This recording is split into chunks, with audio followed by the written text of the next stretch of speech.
Madam Senator, you were a very, very powerful member of the cabinet during the Aquino administration. You had all the resources.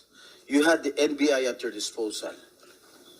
Lahat ng mga government agencies were under your disposal. You had the ear of the president. Bakit hindi kayo nag-file ng kaso laban kay Mayor Duterte? Totoo. Palayan niyo ako ng kaso. May korte. At sinasabi ninyo na bakit ninyo nalaman na matay, na ganun-ganun. So, ibig sabihin may witnesses kayo. O, file the case in court or file the cases in court. Sabi ko nga dito sa ano ko, mine and mine alone. Gusto ko ang syudad ko maganda, malinis, at livable. At sa awa ng Diyos, ako ang nauna sa Pilipinas. Alam mo bakit, sir? Ako po'y empleyado lang ng gobyerno. I started as a prosecutor. Kaya kapa ko yung kriminalo, pati yung mga criminals. That is why, Mr. President, I was asking during my line of questioning a while ago, addressed to former Senator De Lima, why did she not file cases when she was the head of the Commission on Human Rights? She investigated, allegedly, the DDS, if there is a right term for it. She did not file any cases. You were present, Mr. President, when Senator De Lima, or when she was the chair then of the CHR, you were present during the investigation, if I am not mistaken, Mr. President. Yes, sir. And the president, when I asked him, denied that there was an existence of the Davao Death Squad.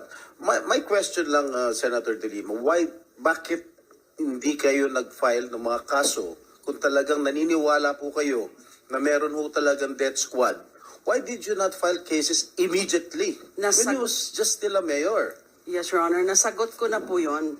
Hindi mo nga Dahil sinasagot yung mga pwede talagang Madam mga Senator, maging witnesses ay you were a hindi very, pa very powerful willing, member of the cabinet during the na Aquino mag-testify administration. against You had all the resources. former mayor. All right. At You had the that time, NBI at your disposal. The relevant, Lahat ng real mga evidence, government testimonial agencies evidence, were wala under pa your po disposal. sa aking disposal. You had the ear of the Although I president. did try, yung sinabi ko po Bakit kanina, hindi kayo na-refer nag-file ko na muna ng kaso sa laban kay NBI.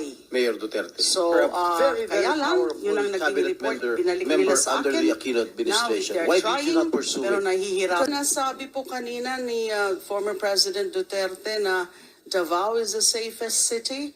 I think that is belied by statistics. I don't have the exact statistics now, but I read certain data. It's not the safest city. It has So what is among the safest city, highest, as far as you know? I would not know. It was among, it registered as among those with highest data on killings or murders. So how can it be a safe city? Maraming namatay, pero ang namatay, sir, mga kriminal. Alam mo kasi ang Davao is a crossroad kasi ang unang nag-bloom sa Mindanao, tagaroon ka man, sir, ang Davao. Kaya saan yung progressive at saan yung pera negosyo, nandoon rin yung mga kriminal kasi ang negosyante pati ang kriminal magkasama yan. Kung saan yung pera, mga negosyante, nandoon yung mga kriminal. Kaya ganon. Kapag kabubo ka na mayor at hindi mo takot kang makulong, ako, di makulong, di makulong. Former Senator De Lima. During the investigation here in the Senate, during her term, when she was still a senator, wala pa rin nakita ebidensya tungkol dyan sa mga DDS ng tinatawag. nung CHR chairman siya, wala pa rin siyang, wala rin nangyari sa mga investigation at wala pa rin nakita ng ebidensya. Nung secretary siya ng DOJ, which is a very very powerful cabinet position, wala po rin siyang mga nakitang ebidensya. At hanggang ngayon, yun pa rin po ang sinasabi niya, wala pa rin gustong mag-testify, wala pa rin siyang kinakasuhan. So I think that is a matter of incompetence, Mr. Chair. Incompetent, malayo pong description sa akin yan. I always do my job. Depende sa mga circumstances, depende rin sa kung ano talaga yung makakalap. And hindi ho tama na nung Senate inquiry, kasi nandun po si Matubato, present ko nga po. Pero after I presented him, inalis na po ako as Senate chairperson.